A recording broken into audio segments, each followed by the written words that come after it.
नमस्कार.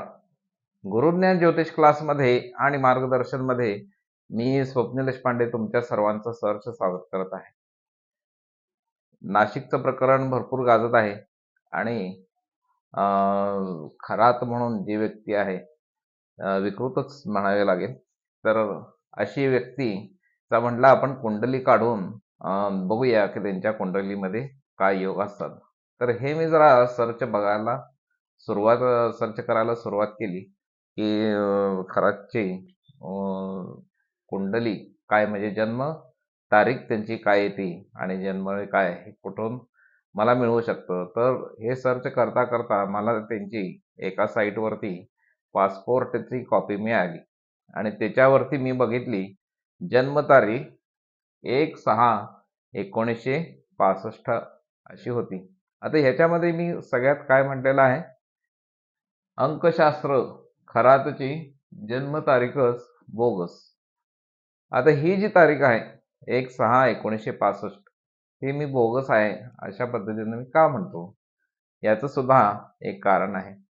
ज्यांच्या मुलाच्या आई वडिलांना मुलाची जन्मतारीख पाठ नसती, जन्मवेळ पाठ नसती, मग असे अंदाजे ज्या वेळेला मुलं शाळेला घालतात त्यावेळेला काय करतात, शाळेला जाण्याच्या तारखेच्या एक 4-5 वर्षापूर्वीची तारीख टाकतात आणि पहिलीला हा विद्यार्थी गेला आणि तारीख काय ती 1 जून, जे काय पुढचे एक 5-6 वर्ष कमी करून.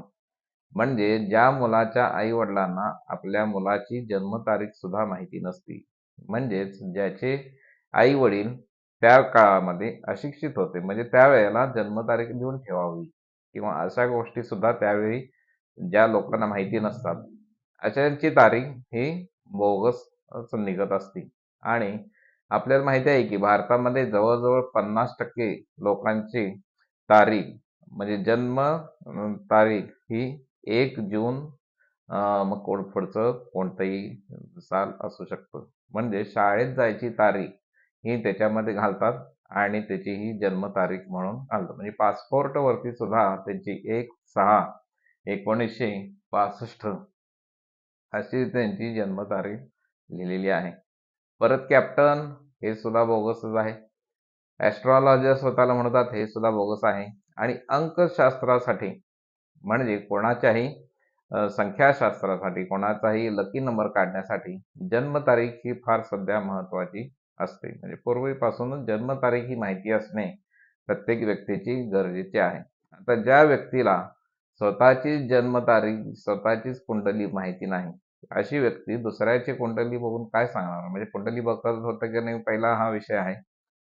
संख्याशास्त्र बघत होते हे आहे माझ्या ऐकण्यात आलेलं आहे. परंतु संख्याशास्त्रासाठी गणित सुद्धा हा अत्यंत आवश्यक असा विषय आहे आणि हे महाराज तर गणितामध्ये 10वीला नापास झालेले आहेत.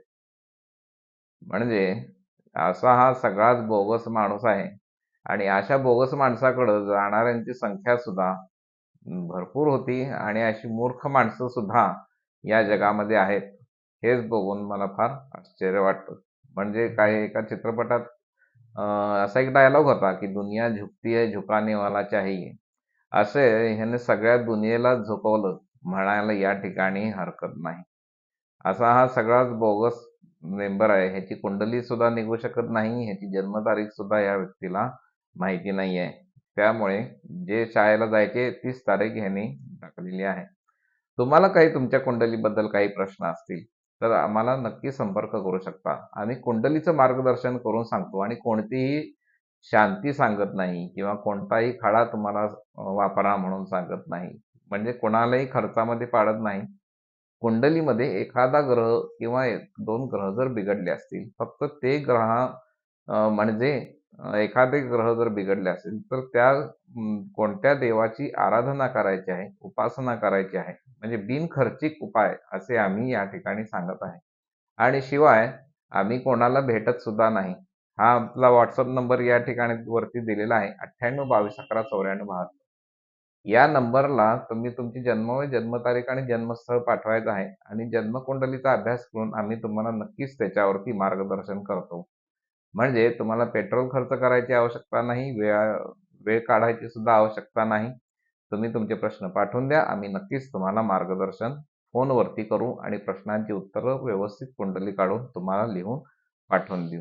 व्हिडिओ आवडला असेल तर नक्कीच लाईक, शेअर, सबस्क्राईब करायला विसरू नका. नमस्कार.